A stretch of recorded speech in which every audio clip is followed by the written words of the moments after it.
Hi friends, Nisha cooking ಚಾನಲ್ಗೆ ಸ್ವಾಗತ. ಇವತ್ತು ನಾನು ಇಡ್ಲಿ ಜೊತೆ ಮಾಡುವಂಥ ಸಾಂಬಾರು ಮತ್ತು ಚಟ್ನಿ ರೆಸಿಪಿನ ನಿಮಗೆ ಶೇರ್ ಮಾಡ್ತಾ ಇದ್ದೀನಿ. ಇಲ್ಲಿ ನೋಡಿ, ಅದಕ್ಕೆ ಬೇಕಾದಂಥ ಎಲ್ಲ ಸಾಮಗ್ರಿಗಳನ್ನು: ಕೊತ್ತಂಬರಿ, ಬೆಳ್ಳುಳ್ಳಿ, ಕರಿಬೇವು ಮತ್ತು ತೆಂಗಿನಕಾಯಿ, ಹುಣಸೆ ಹಣ್ಣು, ಆಮೇಲೆ ತೊಗರಿಬೇಳೆನ ಕುದಿಸಿ ಇಟ್ಟಿದ್ದೀನಿ. ಆಮೇಲೆ ತರಕಾರಿಗಳನ್ನು ಸಹಿತ ನಾನಿಲ್ಲಿ ಕಟ್ ಮಾಡಿ ಇಟ್ಕೊಂಡಿದ್ದೀನಿ: ಕ್ಯಾರೆಟ್, ಸೌತೆಕಾಯಿ, ಆಲೂಗಡ್ಡೆ ಮತ್ತು ಟೊಮ್ಯಾಟೊ, ಉಳ್ಳಾಗಡ್ಡಿನ. ಇವಾಗ ಈ ಎಲ್ಲ ತರಕಾರಿಗಳನ್ನು ಒಂದೊಂದಾಗಿ ಸೇರಿಸಿ ಒಗ್ಗರಣೆ ಹಾಕಿ ಸಾಂಬಾರನ್ನು ರೆಡಿ ಮಾಡೋಣ. ಇಲ್ಲಿ ನೋಡಿ, ಕರಿಬೇವು ಮತ್ತು ಕೊತ್ತಂಬರಿ ಸೊಪ್ಪು ಕೂಡ ಒಗ್ಗರಣೆಗೆ ಹಾಕ್ತಿದ್ದೀನಿ. ನಾನು ಇಲ್ಲಿ ಬೇಳೆನ ಮಸ್ತು ನೀರು ಹಾಕಿಟ್ಕೊಂಡಿದ್ದೀನಿ. ಬಾಣಲೆನ ಬಿಸಿ ಇಡಿ. ಇವಾಗ ಬಾಣಲೆ ಬಿಸಿ ಆದಮೇಲೆ 1-2 ಟೇಬಲ್ ಸ್ಪೂನು ಎಣ್ಣೆನ ಇದಕ್ಕೆ ಹಾಕ್ಕೊಳ್ಳಿ. ಎಣ್ಣೆ ಬಿಸಿ ಆಗಲಿ.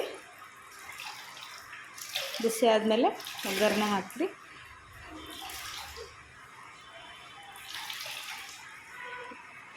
ಇದು ಸಾಂಬಾರು ಬೇಗ ಅಂದರೆ ಬೇಗ ರೆಡಿ ಆಗುತ್ತೆ ಮತ್ತು ತುಂಬ ಸಿಂಪಲ್ ಆಗಿದೆ.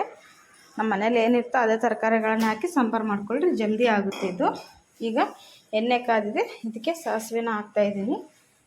ಸಾಸಿವೆ ಸಿಡಿದ್ಮೇಲೆ ಸ್ವಲ್ಪ ಜೀರಿಗೆ ಹಾಕ್ಕೊಡಿ.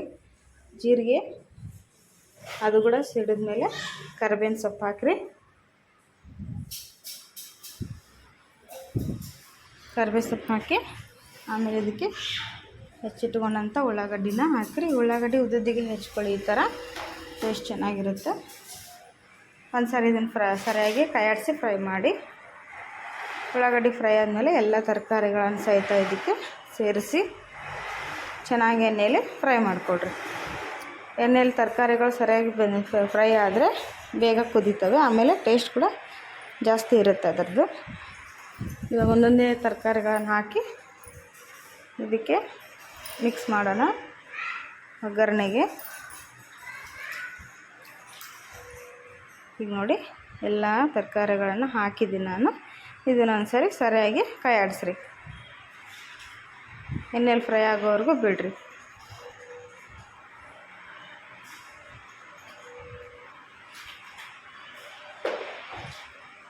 ಇವಾಗ ಸ್ವಲ್ಪ ಎಣ್ಣೆಯಲ್ಲಿ ಫ್ರೈ ಆದಮೇಲೆ ಮಿಕ್ಕಿದ್ದೆಲ್ಲ ಉಪ್ಪು, ಖಾರ, ಅರಿಶಿನ ಪುಡಿನ ಒಂದೊಂದಾಗಿ ಸೇರಿಸ್ಕೊತಾ ಹೋಗ್ರಿ. ತುಂಬ ಅಂದರೆ ತುಂಬ ರುಚಿಯಾಗಿರುತ್ತೆ ಫ್ರೆಂಡ್ಸ್. ಇದು ನಾನು ಮಾಡೋ ಈ ಎಲ್ಲ ರೆಸಿಪಿಗಳು ನಿಮ್ಗೆ ಇಷ್ಟ ಆದರೆ ದಯವಿಟ್ಟು ನಮ್ಮ ಚಾನಲ್ಗೊಂದು ಸಬ್ಸ್ಕ್ರೈಬ್ ಮಾಡಿರಿ. ಆಮೇಲೆ ನಾನು ಹಾಕುವಂಥ ಎಲ್ಲ ವಿಡಿಯೋಗಳು ನೀವು ನೋಡಬೇಕಂದ್ರೆ ಬೆಲ್ ಬಟನನ್ನು ಒತ್ತಿರಿ. ಅಂದರೆ ನಿಮಗೆ ನೋಟಿಫಿಕೇಷನ್ ಬರುತ್ತೆ. ಇವಾಗ ನಾನಿಲ್ಲಿ ಅರಿಶಿನ ಪುಡಿ ಮತ್ತು ಖಾರದ ಪುಡಿನ ಹಾಕ್ತಾಯಿದ್ದೀನಿ. ಹಾಕಿ ಇದನ್ನು ಕೂಡ ಸರಿಯಾಗಿ ಎಣ್ಣೆಯಲ್ಲಿ ಫ್ರೈ ಮಾಡಿರಿ. ಸಬ್ಸ್ಕ್ರೈಬ್ ಮಾಡಿ. ಹಾಗೆ ಬಿಟ್ಟರೆ ನಿಮಗೆ ನೋಟಿಫಿಕೇಷನ್ಗಳು ಬರೋದಿಲ್ಲ ಫ್ರೆಂಡ್ಸ್. ಹಾಗಾಗಿ ಸಬ್ಸ್ಕ್ರೈಬ್ ಮಾಡಿ, ಪಕ್ಕದಲ್ಲಿರುವಂಥ ಬೆಲ್ ಐಕಾನನ್ನು ಪ್ರೆಸ್ ಮಾಡಿದರೆ ನಾನು ಹಾಕೋ ಎಲ್ಲ ಅಡುಗೆ ವಿಡಿಯೋಗಳು ನಿಮಗೆ ಮೆಸೇಜ್ಗಳು ಬರುತ್ತೆ. ಆವಾಗ ನೀವು ಈಸಿಯಾಗಿ ನೋಡಿಕೊಂಡು ನೀವು ಕೂಡ ಮನೇಲಿ ತಯಾರು ಮಾಡ್ಕೋಬೋದು. ನಾನು ಮಾಡೋಂಥ ರೆಸಿಪಿಗಳನ್ನು ನೀವು ಕೂಡ ಟ್ರೈ ಮಾಡಿ ಹೇಳ್ತೀರಿ ಅಂತ ಅಂದ್ಕೊಂಡಿದ್ದೀನಿ. ಆಮೇಲೆ ಹೀಗೆ ನನಗೆ ಸಪೋರ್ಟ್ ಮಾಡ್ತಾಯಿರಿ ಅಂತ ಹೇಳ್ತಾಯಿದ್ದೀನಿ. ಇವಾಗ ನೋಡಿರಿ, ತರಕಾರಿಗಳು ಸರಿಯಾಗಿ ಬೆಂದಿದ್ದಾವೆ. ಇದಕ್ಕೆ ಹುಣಸೆಹಣ್ಣು ರಸನ ಸೇರಿಸ್ತಾಯಿದ್ದೀನಿ. ಅದರಲ್ಲಿರೋ ಸಿಪ್ಪೆ ತೆಗೆದು ಹಾಕ್ಕೊಳ್ರಿ. ಯಾಕಂದರೆ ನಾನಿಲ್ಲಿ ಟೊಮ್ಯಾಟೊ ಕೂಡ 2-3 ಹಾಕ್ಕೊಂಡಿದ್ದೀನಿ ಆಲ್ರೆಡಿ. ಅದುಗಳು ಹುಳಿ ಇರುತ್ತಲ್ಲ, ಹಂಗಾಗಿ ಹುಣಸೆಹಣ್ಣು ಸ್ವಲ್ಪನೇ ಹಾಕ್ಕೊಂಡಿದ್ದೀನಿ. ಈಗ ರುಚಿ ತಕ್ಕಷ್ಟು ಉಪ್ಪು ಹಾಕಿರಿ. ಉಪ್ಪು, ಹುಳಿ, ಖಾರದಲ್ಲಿ ತರಕಾರಿಗಳು ಸ್ವಲ್ಪ ಬೆಂದಮೇಲೆ ಕುದಿಸಿರುವಂಥ ಬೇಳೆನ ಅದಕ್ಕೆ ಆಮೇಲೆ ಆ್ಯಡ್ ಮಾಡ್ಕೊಳ್ಳೋಣ. ಇವಾಗ ನೋಡಿರಿ, ಕುದಿಸಿ ಮಸ್ತ್ ಇಟ್ಕೊಂಡಿದ್ದೀನಲ್ಲ, ಆ ಬೇಳೆನ ನಾನು ಇದಕ್ಕೆ ಹಾಕ್ತಾಯಿದ್ದೀನಿ. ಹಾಕಿ ಸಾಂಬಾರನ್ನು ಸರಿಯಾಗಿ ಕುದಿಯಕ್ಕೆ ಬಿಡ್ರಿ.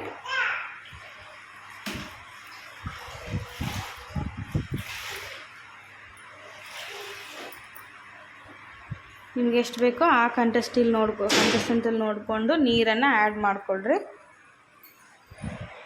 ನೀರು ಆ್ಯಡ್ ಮಾಡಿದ್ಮೇಲೆ ಇದಕ್ಕೆ ಹುಳಿ ಹಾಕಿದ್ದೀನಲ್ವ, ಹುಣಸೆ ಹುಳಿ, ಅದಕ್ಕೆ ಸ್ವಲ್ಪ ಬೆಲ್ಲನೂ ಕೂಡ ಹಾಕ್ತೀನಿ. ಹುಣಸೆ ಹುಳಿ ಹಾಕಿದ್ಮೇಲೆ ಬೆಲ್ಲನ ಹಾಕಲೇಬೇಕು, ಅಂದರೆ ಅದರ ರುಚಿ ಜಾಸ್ತಿ ಆಗುತ್ತೆ ಸಾಂಬಾರಿಗೆ. ಈಗ ನಾನಿಲ್ಲಿ ಹಸಿ ತೆಂಗಿನಕಾಯಿ ತೊಗೊಂಡಿದ್ನಲ್ಲ, ಅದಕ್ಕೆ ಕೊತ್ತಂಬರಿ ಸೊಪ್ಪು ಮತ್ತು 1 ಗಡ್ಡೆ ಬೆಳ್ಳುಳ್ಳಿ ಹಾಕ್ಕೊಂಡು ಮಿಕ್ಸರ್ ಮಾಡಿದ್ದೀನಿ. ಈಗ ಅದು ಪೇಸ್ಟನ್ನು ಸಾಂಬಾರಿಗೆ ಸೇರಿಸ್ತಾ ಇದ್ದೀನಿ. ಕುದೀತಿರುವ ಸಾಂಬಾರಿಗೆ ಕೊಬ್ಬರಿ ಮಸಾಲೆ ಮಾಡ್ಕೊಂಡಿದ್ದೀವಲ್ಲ, ಇದನ್ನು ಹಾಕ್ಕೋಬೇಕು. ಹಾಕಿ ಒಂದ್ಸರಿ ಕೈ ಆಡಿಸ್ರಿ. ಕೊತ್ತಂಬರಿನ ಕೊಬ್ಬರಿ ಜೊತೆ ಮತ್ತು ಬೆಳ್ಳುಳ್ಳಿ ಜೊತೆ ಮಿಕ್ಸ್ ಮಾಡಿ ಹಾಕೋದ್ರಿಂದ ಸಾಂಬಾರು ರುಚಿ ಇನ್ನೂ ಜಾಸ್ತಿ ಆಗುತ್ತೆ. ಇವಾಗ 1 ಸ್ಪೂನು ಸಾಂಬಾರು ಪುಡಿನ ಹಾಕ್ತಾಯಿದ್ದೀನಿ. ನಾನು ಅಂಗಡಿಯಿಂದ ತರಿಸಿದ್ದು ಹಾಕ್ತಾಯಿದ್ದೀನಿ. ಮನೇಲಿ ಕೂಡ ಸಾಂಬಾರು ಪುಡಿ ಮಾಡಿದಿದ್ರೆ ಅದನ್ನು ಕೂಡ ಹಾಕ್ಕೋಬೋದು, ಇನ್ನೂ ರುಚಿ ಜಾಸ್ತಿ ಇರುತ್ತೆ ಅದು. ಇವಾಗ ಸರಿಯಾಗಿ ಮಿಕ್ಸ್ ಮಾಡಿ ಸಾಂಬಾರನ್ನ ಕುದಿಯಕ್ಕೆ ಬಿಡ್ರಿ. ಈಗ ನೋಡಿರಿ ಸಾಂಬಾರು ಕುದೀತಾ ಇದೆ. ಫ್ಲೇಮನ್ನು ಆಫ್ ಮಾಡಿ ಸರ್ವ್ ಮಾಡೋಣ. ಈಗ ಮುಂದೆ ಚಟ್ನಿ ಹೇಗೆ ಮಾಡೋದಂತ ನೋಡ್ಕೊಳ್ಳಿ. ಈಗ ಜಾರ್ನಲ್ಲಿ ನಾನು ಹಸಿ ತೆಂಗಿನಕಾಯಿ ಮತ್ತು ಮೆಣಸಿನ್ಕಾಯಿನ ಹಾಕ್ಕೊಂಡಿದ್ದೀನಿ.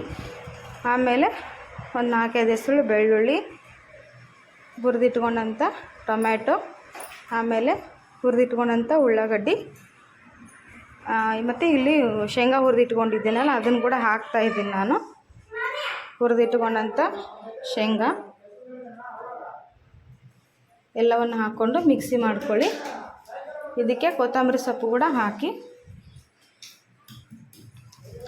ಉಪ್ಪನ್ನು ಸೇರಿಸಿ ಟೇಸ್ಟಿಗೆ ತಕ್ಕಾಗಿ ಸೇರಿಸಿ ಪೇಸ್ಟ್ ಮಾಡಿಕೊಂಡು ನೋಡಿರಿ ಈ ಥರ ನುಣ್ಣಗೆ ಹಾಕ್ಕೊಂಡಿದ್ದೀನಿ. ಇದಕ್ಕೊಂದು ಒಗ್ಗರಣೆ ಹಾಕಿರಿ.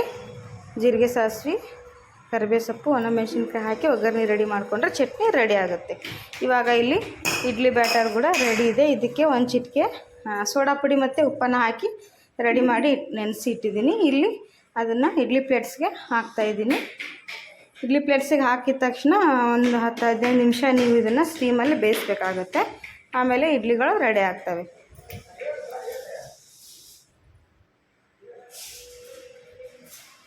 ಎಲ್ಲ ಪ್ಲೇಟ್ಸ್ಗೂ ನಾನೀಗ ಹಾಕ್ತಾಯಿದ್ದೀನಿ. ಒಂದು 10-15 ನಿಮಿಷ ನಾನು ಬೇಯಿಸಿದ್ದೀನಿ. ಇಡ್ಲಿಗಳು ನೋಡಿ ರೆಡಿಯಾಗಿದೆ. ಇವಾಗ ನಾನು ಸರ್ವ್ ಮಾಡ್ತಿದ್ದೀನಿ ಸಾಂಬಾರು ಚಟ್ನಿ ಜೊತೆ. ನೀವು ಕೂಡ ಇದನ್ನು ಮನೇಲಿ ಟ್ರೈ ಮಾಡಿ ತಿಂದು ನೋಡಿ ಹೇಳಿ ಫ್ರೆಂಡ್ಸ್ ಹೇಗಿದೆ ಅಂತ ಹೇಳಿ. ಹೀಗೆ ನನಗೆ ಸಪೋರ್ಟ್ ಮಾಡ್ತಾಯಿರಿ. ಬಾಯ್.